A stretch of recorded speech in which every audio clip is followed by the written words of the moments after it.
할렐루야. 사랑하는 대강의 가족 여러분, 오늘 하루도 하나님의 말씀과 동행하는 삶이 되길 소망합니다. 오늘 함께 나눌 하나님의 말씀은 에베소서 1장 1절 말씀입니다.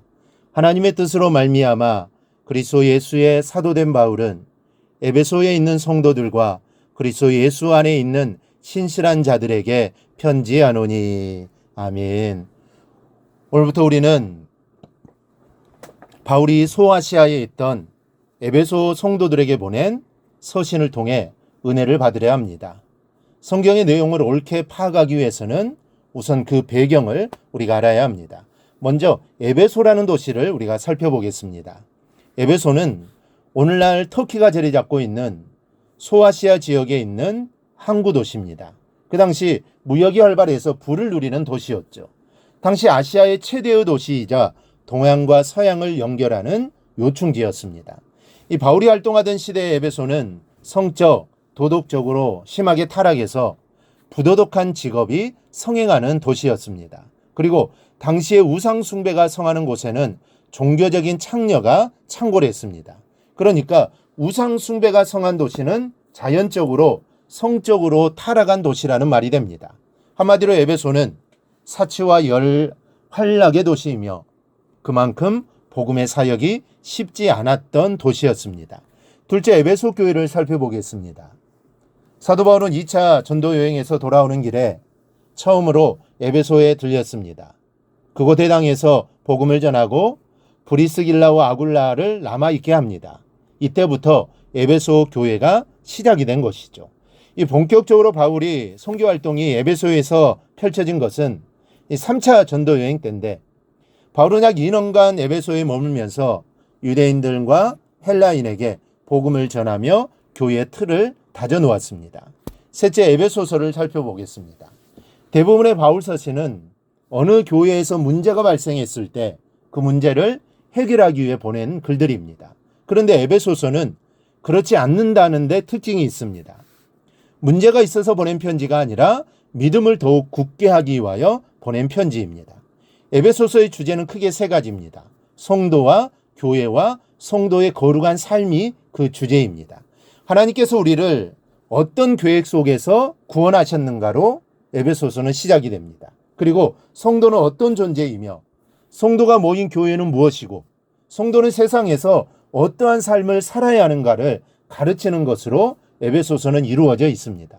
이제 에베소를 우리가 함께 살펴보면서 우리는 성도가 무엇인가를 또 깊이 생각해 봐야 합니다. 그리고 또 하나, 성도들의 공동체인 교회가 무엇인가를 바로잡아야 합니다. 오늘 바울은 에베소 교우들에게 편지를 합니다. 편지의 초두에서 바울은 정겹게 에베소 성도들을 부르고 있습니다. 하나님의 뜻으로 말미암아 그리스도 예수의 사도된 바울은 에베소에 있는 성도들과 그리스도 예수 안에 있는 신실한 자들에게 편지하노니. 이 말씀으로 우리는 두 가지를 살펴볼 수 있습니다. 첫째, 우리 교회가 편지가 오고 가는 교회가 되었으면 좋겠습니다. 언젠가 어느 교회 여름 성경학교에서 성경학교 기간 동안 우체국을 개설한 것을 본 적이 있습니다. 선생님 한 분을 우체국장으로 선임하고 아이들 몇 명을 우체부로 정해서 우체통을 만들어 놓고 서로 간에 편지를 주고받게 하는 것이었습니다. 그런데 선생님 몇 분이 편지하는 분위기를 주도하며 시작을 하니 아이들이 함께 어울려 편지를 주고받는데 그 모습이 얼마나 정겹게 보이는지 모릅니다. 아이들이 선생님께 보낸 편지를 훔쳐보았더니 말로는 하지 못했던 이야기들도 얼마나 앙증맞게 적어 놓았던지 한참을 웃었습니다. 편지는 참 반가운 것입니다. 정성이 담겨 있기 때문이죠. 편지는 마음을 나누는 것입니다. 몇 통의 편지로도 얼마나 깊게 가까워지는지 모릅니다. 한 통의 편지가 사람의 마음을 완전히 바꾸어 놓을 수도 있습니다. 이렇게 생각을 해보십시다. 내가 주일예배에 결석을 했다고 생각해 보십시오. 어떤 지사님은 전화를 했습니다. 또 다른 지사님 한 분은 찾아왔고 또 어떤 지사님은 따뜻한 편지를 보내왔다고 하십시다. 어느 지사님이 가장 마음에 남겠습니까? 물어보나 마나일 겁니다. 둘째, 하나님의 뜻이 담겨진 편지가 되어야 합니다. 성도 간의 편지는 그 안에 받는 사람을 향한 하나님의 뜻이 담겨져 있어야 합니다. 안부나 묻고 좋고 나쁜 감정 풀이라는 것은 신앙의 편지가 아닙니다. 물론 안부를 묻기도 하고 감정이 섞여서 서로를 가깝게 해야겠지만 그것만으로 끝나서는 서로에게 유익이 되지를 않습니다. 이 청주를 중심으로 선교했던 밀러 목사님에게 딸이 있었습니다. 딸은 한국에서 자라나서 미국에 가 공부를 하게 되었는데 밀러 목사님은 항상 김치를 담가 놓고 먹였기 때문에 딸도 역시 김치 맛에 익숙해져 있었습니다. 한국에서 어린 시절을 자랐으니 무늬만 미국인일 뿐 실은 한국 사람에 가까웠던 것이죠. 하루는 미국에 있는 딸에게서 편지가 왔는데 이런 내용이었습니다. 아버지, 돈을 보내주셔서 공부 잘하고 있습니다. 그런데 아버지께 간곡한 요청이 하나 있습니다. 김치가 먹고 싶습니다. 어려운 일이신 줄은 알지만 김치 좀 보내주시면 고맙겠습니다. 밀러 목사님이 이 편지를 읽고는 김치를 보낼 방법이 없어서 종이에 김치 국물을 적셔서 편지에 넣어 보냈다고 합니다. 냄새라도 맡으라는 말이죠. 밀러 목사님 편지에 김치 국물이 배어 있듯이 하나님의 자녀들의 편지에는 하나님의 뜻이 배어져 있어야 합니다.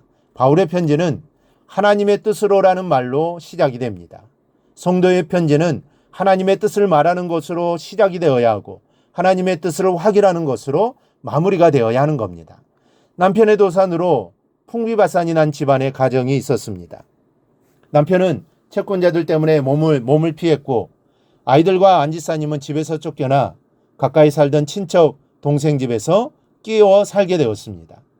오늘 새벽 기도에 나온 이 지사님이 얼마나 울며 기도하는지 구역장 되는 지사님이 작은 종이 쪽에 하나님은 지사님의 힘이시요 피난처이시며 목자 되십니다. 실망하지 마세요 라고 써서 성경책 위에 놓아주었답니다.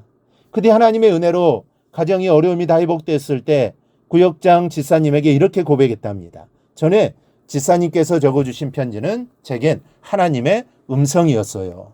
여러분, 하나님의 뜻이 담겨진 따뜻한 편지를 주고받아 보십시다. 우리는 예수 그리스도의 편지입니다. 편지로 그리스도를 전하는 삶을 꼭 살아가기를 주님의 이름으로 축원합니다. 오늘 묵상한 말씀을 굳게 잡고 삶으로 실천하며 살아내는 대강의 모든 성도들이 되기를 축복합니다.